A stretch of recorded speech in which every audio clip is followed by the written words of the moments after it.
안녕하십니까. 삼성 SDS RPA 사업팀에서 브리티 RPA, AI 챗봇, 자동화 플랫폼 이런 상품들을 만들고 있는 박재혁 그룹장이라고 합니다. 제가 긴장을 원래 좀 잘 안 하는 편인데 그 뒤에서 대기하고 있다가 3시 반이 지나는 시점에서 우르르 이렇게 퇴장하시거나 혹은 자리에서 이렇게 묵념하고 계신 분들 보니까 엄청 긴장이 많이 됩니다. 그래서 일단 마지막 세션까지 왔는데요. 고생 많이 하셨고, 지금 계신 분들은 제가 보기엔 크게 두 가지 목적인 것 같습니다. 일단 RPA에 대해서 이미 인지하고 계시거나 잘 알고 계시다, 혹은 자동화 업무에 대한 관심이 정말 많으시다. 그리고 이제 두 번째는 4시 반부터 있을 그 메인 이벤트에 이제 목적이 있으실 것 같은데요. 제가 이제 좀 인터랙티브하게 질문도 드리고 할 건데 그 대답도 주시고 하시면 4시 반 메인 이벤트의 당첨에 도움이 되지 않으실까 이렇게 생각이 됩니다. 그래서 혹시 지금 여기 계신 저희 고객분들께서 이미 RPA를 도입하신 고객들이 있으실까요? 네. 도입하신 고객들 있으시고, 혹시 RPA가 뭔지 아직 도입은 안 했지만 들어는 봤다 하시는 고객분들 계실까요? 네. 당첨 확률이 별로 안 높아지고 있는데요. 제가 그 업무 자동화라고 하는 게 지금 기업 업무, 저희 IT 서비스에서는 속된 말로 좀 핫한 상황입니다. 그래서 왜 이렇게 업무 자동화가 중요해지고 있는지 배경을 한번 간단하게 짚어보고요. 실제 저희 브리티 RPA를 도입하고 성공적으로 자동화 여정을 진행하고 계신 실제 저희 남부 발전 고객 모시고 한번 말씀 들어보는 걸 두 번째 아젠다로 진행을 하고요. 그리고 끝으로 제가 오늘 제언드릴 그 코그니티브 오토메이션, 사실 브리티 RPA가 제일 저희 주력 상품이지만 브리티 RPA를 넘어서 비욘드 RPA 관점에서 기업 업무가 어디까지 어떻게 자동화될 수 있을지에 대한 비전을 말씀드리는 걸 끝으로 해서 이제 발표를 마무리하도록 하겠습니다. 네, 가히 지금은 새롭게 일하기를 요구받는 시대다, 이렇게 말씀드릴 수 있을 것 같아요. 혹자는 이제 더 이상 일하지 않는 시대다, 이렇게 말씀을 주시는데요. 잘 아시다시피 지금 글로벌 경기 침체가 계속 지속되고 있고 우리나라도 역성장 기조에서 이제 회복하지 못하고 있습니다. 실업률이 계속 안 좋아지고 있는 상황에서 기업 입장에서는 결국 일자리도 줄어들고 있기 때문에 존재하고 계신, 현존하고 계신 휴먼 워커들, 저희 임직원들께서는 퍼포먼스를 더욱 올려야 되는 그런 1차 압박을 받고 계신데요. 지금 저희 MZ세대 같은 경우에는 지금 보시고 계신 직장관 조사에서도 보실 수 있겠지만 일에 대한 개념, 회사에 대한 개념이 이제 많이 바뀌었습니다. 그래서 더 퍼포먼스를 내야 되는 이 2차 압박까지 더해져서 지금 갭이 이렇게 발생을 하고 있는데 도대체 이 갭을 어떻게 메꿔야 되느냐 하는 부분에서 저희 업무 자동화를 통해서 해법을 많이들 찾으려고 하고 계십니다. 그런데 이 IT에 대해서 같이 고민하고 해법을 찾으려고 했던 노력은 사실 과거에도 반복적으로 답습되었었는데요. 최근에는 이 IT를 적용할 수 있는 회사 업무 분야가 더욱 늘어나고 있다는 보고도 있습니다. 포춘 500대 기업의 평균 IT 적용 어플리케이션 수가 한 260여 개가 되고 있다고 하고요. 저희 오늘 키노트 세션이나 다른 트랙에서도 보셨겠지만 클라우드가 지속적으로 약진하고 있기 때문에 이 IT를 적용하기에 굉장히 좋은 환경이다, 쉬운 환경이다, 이렇게 보실 수 있겠습니다.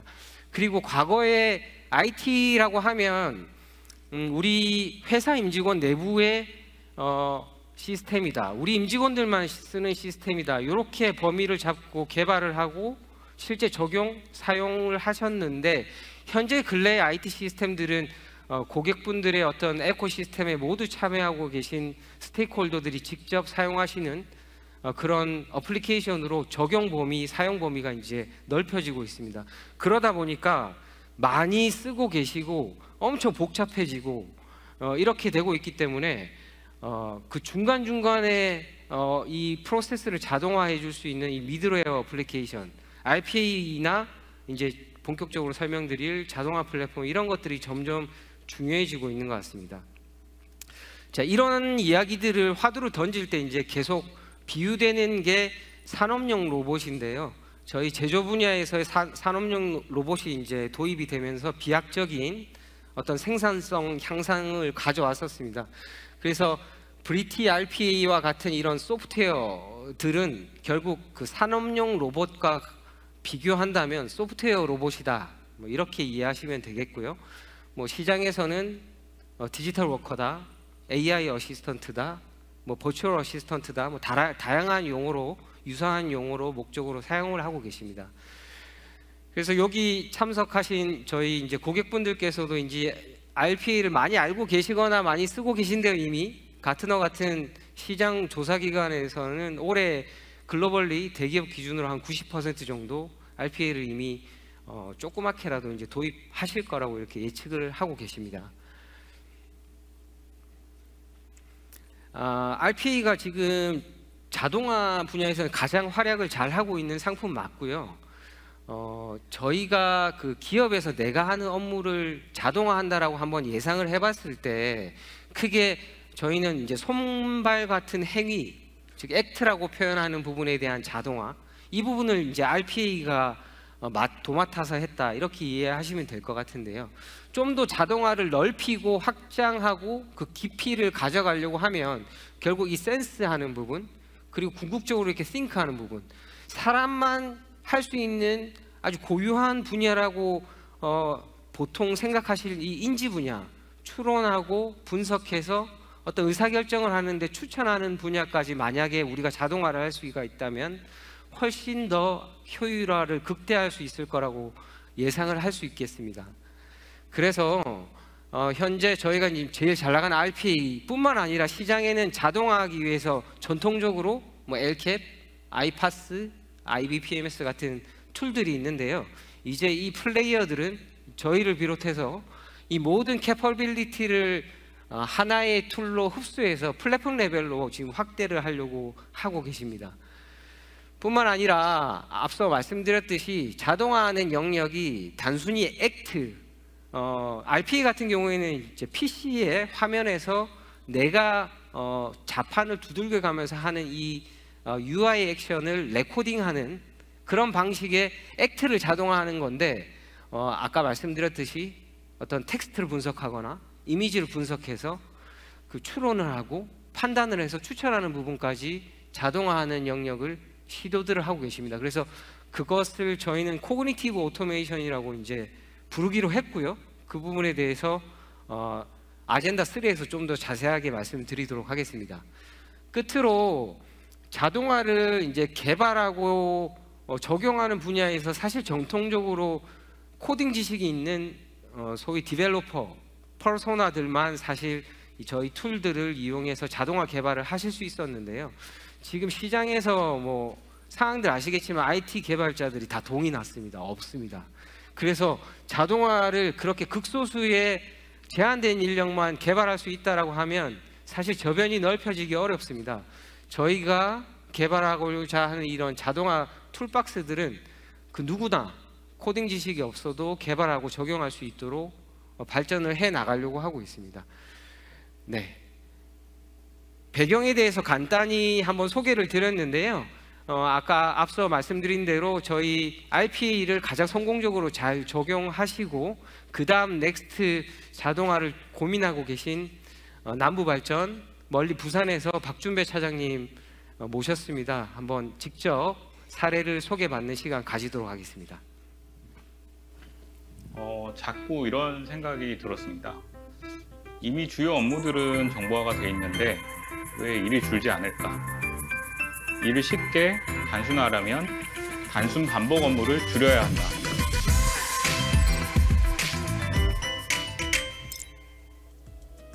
그래서 RPA 기반 업무 자동화를 추진하게 되었습니다. RPA 도입을 위해 가장 중요하게 고려했던 부분은 크게 두 가지입니다. 첫 번째, 자동화를 쉽고 빠르게 구현할 수 있어야 하고, 두 번째로 도시 수행한 업무를 한눈에 파악할 수 있어야 한다는 것이었는데요. 삼성 SDS 브리티 RPA는 이 모든 부분에서 좋은 평가를 받아 도입하게 됐습니다. 단순 반복적인 일에 많은 시간을 소모하게 되면 일이 복잡하게 느껴집니다. 그런데 RPA 덕분에 단순 반복 업무가 줄어지니까 일이 한결 단순해지고 효율성은 높아진 것 같습니다.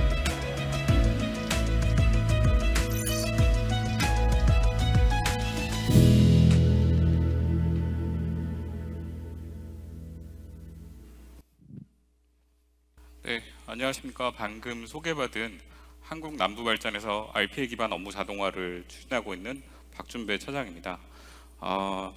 제가 부여받은 시간이 한 10분 정도인데 영상이 한 1분 가까이 돼서 한 9분 정도 안에 저희가 지금까지 추진했던 내용들을 RPA 기반 업무 자동화 부분을 간략하게 좀 설명을 좀 드리겠습니다. 좀 한국남부발전이라고 해서 뭐 아시는 분들도 계시겠지만 좀 생소하실 것 같아서 간략하게 제가 몸담고 있는 회사에 대해서 잠깐 설명을 드리겠습니다. 한국남부발전은 안정적인 전력 공급과 국민경제 발전에 기여하고자 2001년 4월에 한국 전력공사로부터 분사한 대한민국 대표 에너지 공기업입니다. 코어 발전소인 하동 발전본부를 비롯해서 전국에 한 7개 발전본부가 있고요. 우리나라 국내 전력 생산의 총 8.6%를 지금 현재 담당하고 있습니다.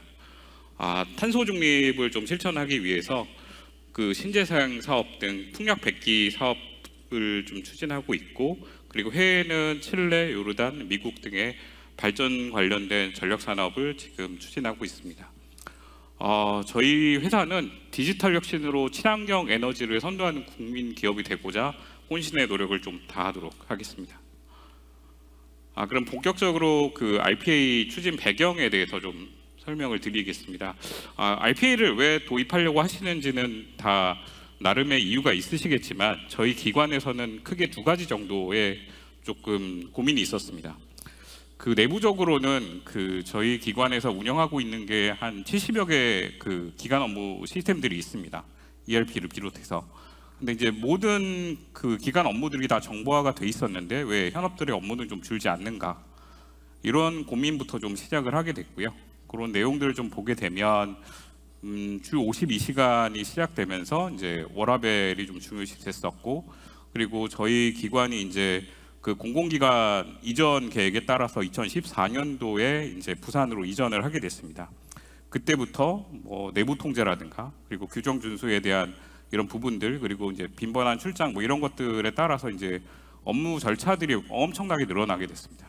또한 그리고 이제 저희가 매년 정부로부터 정보보안 실태 평가를 받게 돼 있습니다. 그래서 정보보안 준수 요건을 맞추기 위해서 업무 환경들이 상당하게 복잡하게 되면서 내부 직원들의 업무들에 대한 불만들이 조금 많이 좀 있었습니다. 그리고 이 18년도쯤 RPA를 처음 시작을 하게 될 때 그런 내부적인 관점에서 좀 시작을 했었고요. 19년도 말에 이제 발생한 코로나가 발생하면서 또 업무를 어떻게 이제 중단 없이 연속성을 가지고 생산성을 조금 높일 수 있겠는가라는 고민에서 이 RPA가 우리 기관에는 좀 해답이다라고 해서 본격적으로 추진을 하게 됐습니다. 그래서 저희 기관 남부발전에서 RPA 플랫폼이라고 하는 부분은 3가지 모델을 좀 얘기를 드리는데요. 오늘 말씀드린 RPA 기반 업무 자동화가 있고요. 그리고 챗봇 활용한 업무 스마트화, 그리고 표준 템플릿을 통한 업무 수발신 문서 간소화 부분을 3가지 영역으로 해서 플랫폼화를 좀 하였습니다. 먼저 추진은 좀 쉽지 않았습니다. 당시에 17년, 18년도에 시작을 할 때 RPA라는 거에 대한 개념조차도 좀 생소했었고요. 그리고 이 RPA를 추진하기 위해서 시범 과제를 조금 하려고 했었지만 현업 부서들은 이런 내용들에 대해서 알지 못하고 단순히 이제 IT 부서에서 알아서 해주겠지, 이건 IT 부서의 담당이야, 뭐 이렇게 이제 좀 하다 보니까 이렇게 좀 추진하려고 해도 쉽지가 않았습니다. 그래서 그런 부분들을 조금 극복하기 위해서 이제 과제 발굴에 대한 기준, 단순 반복적인 업무들을 조금 ERP나 혹은 다른 기관 업무 시스템에서 하고 계신 업무를 쭉 분석을 했었고, 그 중에서 그 과제를 몇 개를 뽑았죠. 그래서 그런 과제들을 가지고 먼저 저희 정보화 부서에서 그 자동화를 먼저 했었고, 현업들한테 그렇게 된 거를 조금 소개를 시켜드리면서 좀 효과성이나 피드백을 받아서 조금 확대를 좀 해나가게 됐습니다.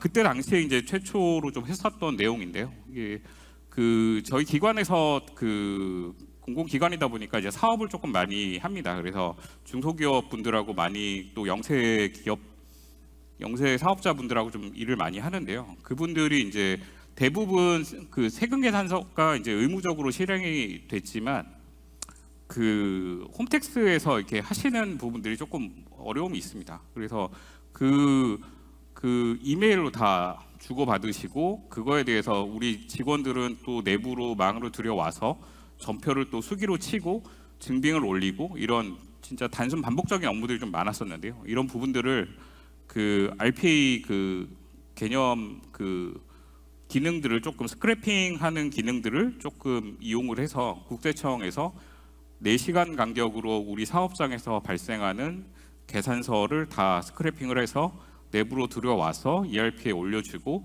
직원분들은 그냥 그 계정 과목이나 그 전표를 치면 증빙도 같이 그 클릭 몇 번으로 전표 그 증빙이 같이 올라갈 수 있도록 이렇게 좀 구현을 했었고, 별거 아니었지만 이런 부분들이 RPA를 좀 본격적으로 시작하게 된 계기였습니다. 그래서 추진 성과로는 크게 한 5가지 정도를 저희가 시범을 했었고요. 이 기능에 대해서 조금 전 직원분들이 호응들이 좀 많았습니다. 그래서 그 시범 과제를 그 전 직원들이 제일 좀 반복적으로 한 업무들을 좀 선별해서 추진을 했었고요. 그래서 이런 그 성과라고 좀 말씀드리긴 좀 어렵지만, 이런 그 기조를 바탕으로 해서 저희가 본격적으로 RPA를 20년도부터 도입을 하게 됩니다. 그래서 이번에는 전 단계에서는 RPA 그냥 그 부분 단위 기능을 취해서 이제 자동화를 했다 그러면, 본격적으로 우리 남부 발전에 RPA 환경을 구축을 해보자. 그리고 전사적으로 과제를 한번 발굴해보고 이를 바탕으로 그 RPA 기반 업무 자동화를 추진하자고 이제 목표를 잡았습니다. 그래서 보시는 부분이 저희 기관에서 RPA 자동화를 위해서 과제를 그 전사적으로 발굴을 했고, 그거에 대한 이제 성과 부분 평가를 해서 1, 2, 3분면에 있는 부분을 과제를 담아서 25개의 과제를 자동화를 추진을 했습니다. 이게 지금 현재 저희 기관에서 운영하고 있는 RPA 모습인데요. 내부에 RPA 봇 세대가 있고 외부에 RPA 봇 세대가 있습니다. 그래서 이 RPA 봇들이 그 내부 업무를 지금 자동화를 해서 상호 연동해서 업무를 좀 자동화를 하고 있고요. 그리고 폐쇄망 쪽에는 이제 보안 관제센터 쪽에 그 폐쇄망 그 어텐디드 봇이라고 하는 거를 좀 심어서 업무를 자동화할 수 있게 총 7대 그 봇이 지금 운영이 되고 있습니다. 요게 이제 그 실사례인데요. 그 브리치 RPA를 통해서 그 수행했던 그 업무입니다. 그 저희가 이제 발전소 정비를 위해서 그 설비 정비를 위해서 필요한 그 설비 규격서들이 있는데요. 이런 것들이 이제 저희 공사 감독들이 각각 들어가셔서 자료를 다 검색하고 가져 들어와서 이렇게 하는 업무였습니다. 이런 것들을 그 RPA가 대신 한 번에 정기적으로 모아서 그 저희 이제 그 기술 도서관이라는 시스템에 정기적으로 업로드해서 모든 직원들이 이용을 할 수 있게 조금 만들었습니다. 그래서 보시면 그 지금 RPA 외부 봇이 그 사이트에 접속을 해서 그 내용들을 자동으로 검색을 하고 있고, 그 내용들을 지금 발췌해서 지금 수집하고 있는 모습을 보실 수 있습니다. 그래서 외부망 봇이 이를 내부망 봇한테 넘겨주고, 내부망 봇은 그 자료를 받아서 그 우리 내부 시스템 쪽에 데이터를 지금 업로드하고 이거를 직원들이 활용할 수 있도록 지금 구현을 해놓은 상태입니다.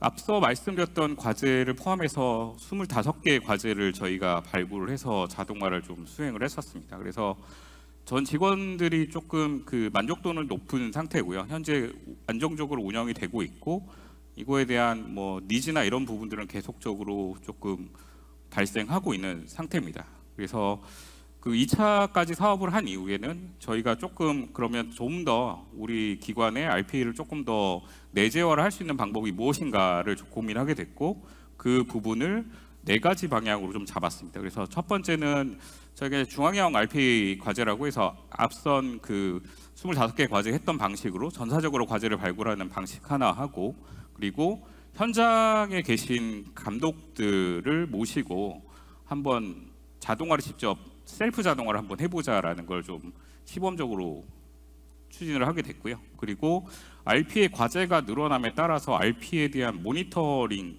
그리고 과제 관리에 대한 부분이 되게 중요시가 되고 있습니다. 그래서 RPA 생애주기 포탈을 만들어 보자. 그리고 지금 요게 이제 이후에 박재혁 그룹장님께서 말씀을 아마 해주시겠지만 조금 더 스마트한 자동화를 위해서 엔드투엔드 자동화를 위해서 챗봇이나 BPM을 활용해서 그 RPA와 조금 좀 자동화를 좀 지능형으로 바꿔보자라는 부분으로 추진을 하게 됐습니다. 그래서 지금 저도 반신반의를 했었습니다. 그래서 그 사업소 저희 7개 사업소 담당자분들을 조금 모시고 1차, 2차로 나눠서 그 RPA 교육을 한 이틀 정도 기본 교육을 좀 하고, 그 다음에 브레인스토밍 통해서 과제 발굴부터 자동화까지 1차적으로 좀 수행을 했습니다. 그래서 결론적으로는 교육을 하고 자동화 과제가 조금 돌아가는 모습까지는 한 2주 정도 소요가 됐고요. 그거를 조금 저희 그 정보화 부서에서 조금 다듬어서 실제 운영에 런칭하는 데까지 한 2달 정도 걸려서 이렇게 15개 과제를 지금 운영을 하고 있습니다. 그리고 앞서 말씀드렸던 RPA 포탈 부분입니다. 과제가 이제 한 50개가 넘어가다 보니까 이 과제가 뭐 주기별로 돌아가는 것도 있고, 그 다음에 그 사용 뭐 월 단위로 돌아가는 것도 있고 주기가 좀 다릅니다. 하루에 여러 번 돌아가는 것도 있고, 그래서 그런 과제들을 조금 안정적으로 모니터링하는 부분이 좀 필요했었고, 그 다음에 앞서 과제에 대해서 이게 자동화가 될 과제인지 아닌지에 대한 평가를 해야 되는데 그거를 저희가 이제 엑셀이나 수기로 좀 관리를 했었습니다. 근데 그런 부분들을 시스템화해서 아이디어를 등록을 하시면 그 평가 기준에 의거해서 얘가 자동화 과제 후보로 선정이 될 수 있게 하고, 과제 채택을 한 다음에 개발, 그다음 운영, 그다음에 폐기까지를 관리할 수 있는 포털을 저희가 구축을 해서 지금 운영을 하고 있습니다.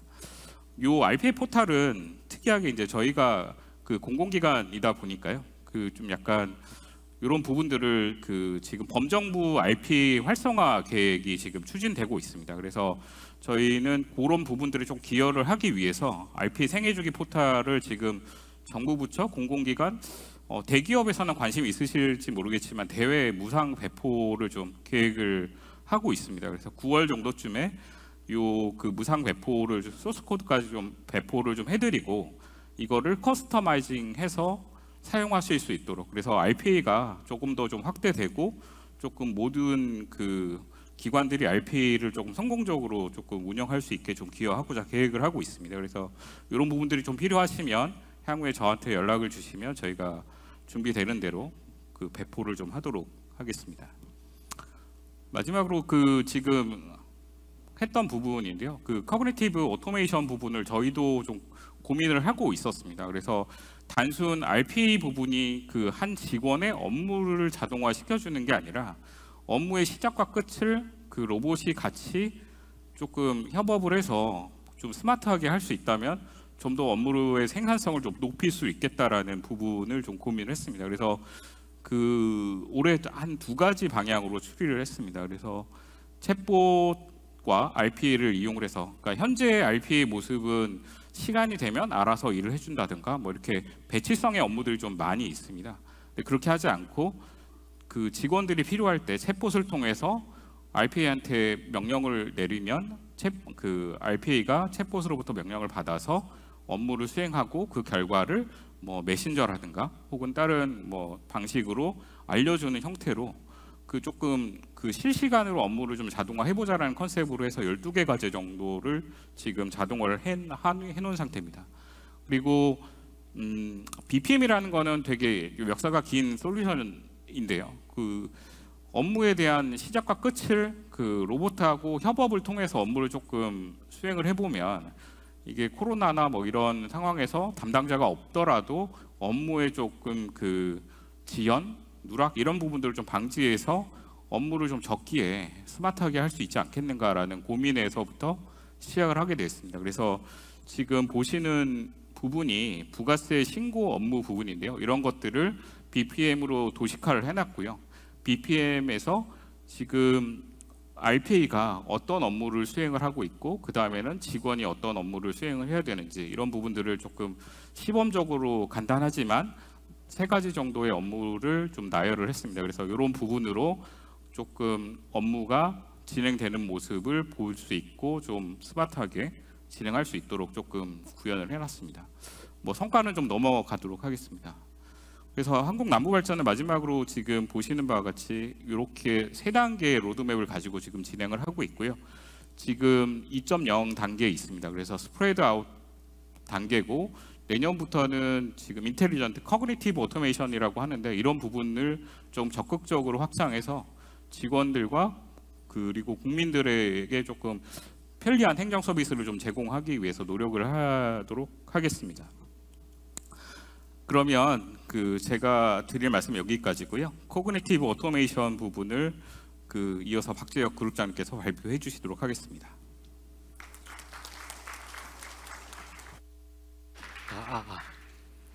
네, 시작하실 때 이제 10분 받으셨는데 예상대로 정확하게 이제 많이 오버하셔가지고 제가 빠르게 좀 진행을 해보도록 하겠습니다. 그래서 박준배 차장님 이제 코그니티브 오토메이션 남부발전도 고민하고 계신데 크게 그게 뭐야 했을 때 3가지 요건을 한번 제시 드리고자 합니다. 일단 아까 좀 전에 보셨듯이 RPA처럼 짧은 태스크 UI 업무를 자동화하는 거에서 그치면 안 되겠다. 우리 회사에서 어떤 프로세스라고 하면 시작과 끝까지 디지타이제이션 돼서 자동화할 수 있어야겠다는 게 이제 첫 번째 요건에 해당하고요. 그리고 액트 기반의 자동화만 하면 안 되겠다. 추론하고 분석해서 의사결정 추천할 수 있어야겠다. 그리고 이제 이 모든 자동화 업무를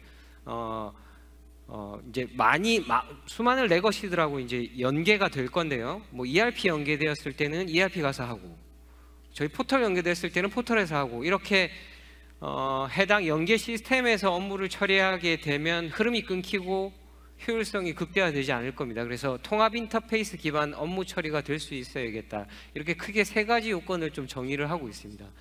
그래서 저희 임직원들이 이제 한 4-5년, 빠르면 4-5년 내에는 아마 출근하면 퇴근까지 다른 시스템 오픈 없이 버추얼 어시스턴트와 협업하면서 그렇게 업무를 처리하는 시대가 오지 않을까 이렇게 예측을 하고 있습니다.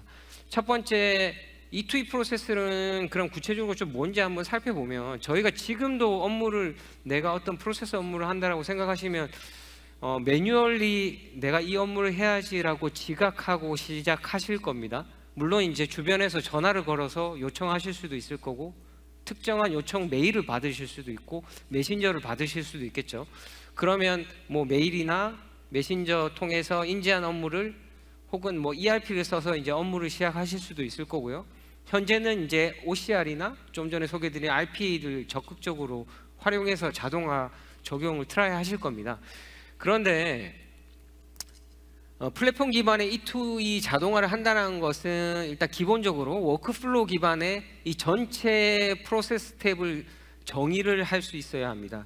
디지타이제이션 될 거고요. 그 과정에서 불필요한 업무들이 이제 소각되거나 합쳐지거나 이렇게 효율화되는 그런 효과도 누릴 수 있을 거고요.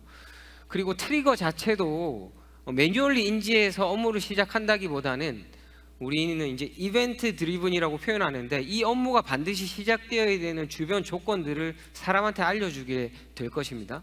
그리고 현재 적용해 놨던 이 RPA나 OCR 같은 자동화도 연속성 있게 적용할 수 있어야 될 거고요. 뭐 궁극적으로는 이제 디시전 테이블, 뭐 DMN이라고도 하는데, 이런 여러 가지 조건들을 병합해서 의사결정 매니지먼트를 할 수 있는 전반적인 시작과 끝까지를 디지타이제이션 하는 것이 E2E 자동화의 요건, 상세 요건이라고 보시면 되겠습니다. 왜 중요하냐? 아까 효율화를 구성할 수도 있고 이 업무에 대한 가시성을 확보할 수도 있기 때문에 향후에 소개드릴 모니터링 측면에서도 굉장히 중요한 요건이다, 이렇게 이해하시면 될 것 같습니다. 두 번째로 코그니티브 기술을 적용할 수 있어야겠다. 가장 극단적인 예가 저희가 이제 CS 분야의 뭐 상담사 업무 같은 것들을 생각해 보실 수 있을 건데요. 기존에는 이제 보이스로 상담 요청이 오면 휴먼이 자기가 알고 있는 난리지를 활용해서 판단하시고 조치 대응하십니다. 근데 이게 그 코그니티브 오토메이션 레벨로 자동화되면 콜이 왔을 때 콜을 억셉하는 순간 STT가 동작해서 텍스트를 떨어뜨릴 거고요. 이 텍스트를 분석해서 VOC를 주신 분이 굉장히 화가 났구나, 빨리 조치해야겠다라는 어떤 응급성 같은 것들을 판단할 수 있고요. 그리고 여기서 요청되고 있는 이 VOC 내용이 하드웨어를 결국 교체를 해야 되는구나라는 어떤 분류, 그리고 이 모든 대응들을 다 기록으로 남기고 DB화하는 부분, 그리고 휴먼이 사실은 모든 지식을 다 가지고 있을 수 없습니다. 그래서 중간중간에 대응해야 될 때 내외부 시스템들하고 연계해서 QA 방식으로 대응하는 부분, 혹은 뭐 내가 대답을 못하고 있을 때 어시스턴트가 지금 상황에서 이러한 컨텍스트에서 답변을 주셔야 된다라고 이제 레코멘데이션 하는 부분, 그리고 이 모든 컨텍스트 기반으로 어떠한 최종 의사결정을 해야 되는지 디시전 추천하는 부분, 이런 것들을 제공해 줄 수 있어야 될 것입니다. 끝으로 세 번째 요건인 통합 인터페이스 기반 업무 처리란 것은 아까 말씀드렸듯이 이동이 없어야 됩니다. 하나의 인터페이스, 전용 인터페이스에서 엔드 투 엔드 정의한 업무를 처리할 수 있어야 되고, 필요에 의해서 어시스턴트가 사람한테 파라미터 입력을 요청했을 경우에는 이 폼 유형 같은 기능을 적극 활용해서 파라미터를 줄 수 있어야 될 거고요. 아까 가시성이 확보된 전체 이 전이에서 어떤 업무가 지금 시행되어야 되는데 누가 지금 업무를 처리하지 않아서 병목에 걸렸는지, 이런 모니터링까지도 하나의 채널에서 업무도 수행하고 모니터링도 할 수 있어야 됩니다. 조금 랩업을 해보면 자동화 구현 범위가 현재 이제 RPA 중심의 태스크 레벨의 오토메이션이 아닌 어떤 기업의 프로세스 레벨의 오토메이션으로 확장될 수 있어야 된다. 그리고 이 자동화 구현은 극소수 코딩 지식이 있는 테크니션뿐만 아니라 우리 일반 임직원들도 구현하고 배포할 수 있어야겠다.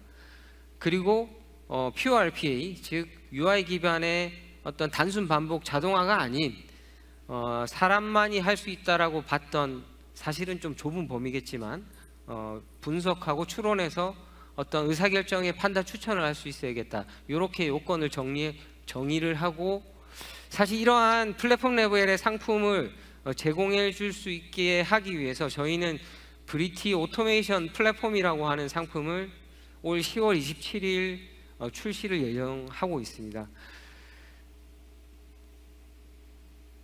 출시 전에 저희가 그 기존에 이제 RPA를 잘 적용하고 계신 고객들을 대상으로 이제 수요 조사를 해서 출시 전에 이제 저희가 POC를 좀 부분 시행을 했는데요. 이러한 컨셉의 플랫폼 상품이 있는데 한번 POC를 해보실 의사가 있냐라고 했을 때 뭐 ERP 업무를 자동화한다거나 아니면 뭐 해외 특송, 제조사 같은 경우에는 마케팅 용도의 해외 특송 업무, 굉장히 호흡이 길고 복잡한 업무, 이런 자동화뿐만 아니라 뭐 회의실 예약 프로세스, 업체 내방객 등록 프로세스, 이런 굉장히 단순한 제너럴 업무 프로세스 자동화까지 이제 요청들이 있으셨습니다. 그래서 이런 것들을 성공적으로 다 저희가 수행을 할 수가 있었고요. 재밌는 부분은 다 공통적으로 이제 RPA를 잘 도입하셨고, 그 다음 자동화 확대를 통해서 효율화 극대화하고자 하는 그런 니즈가 있는 고객들이셨다, 이렇게 확인을 할 수가 있었습니다. 시간 관계상 제가 좀 굉장히 급하게 좀 진행을 했는데요. 저희 이제 브리티 RPA뿐만 아니라 지금 소개드렸던 자동화 플랫폼까지 저희 이제 오토메이션 스윗을 준비를 하고 있습니다. 많은 관심과 연락 주시면 고객 여러분들의 자동화 여정에 함께하도록 하겠습니다. 여기까지 발표 마치도록 하겠습니다. 감사합니다.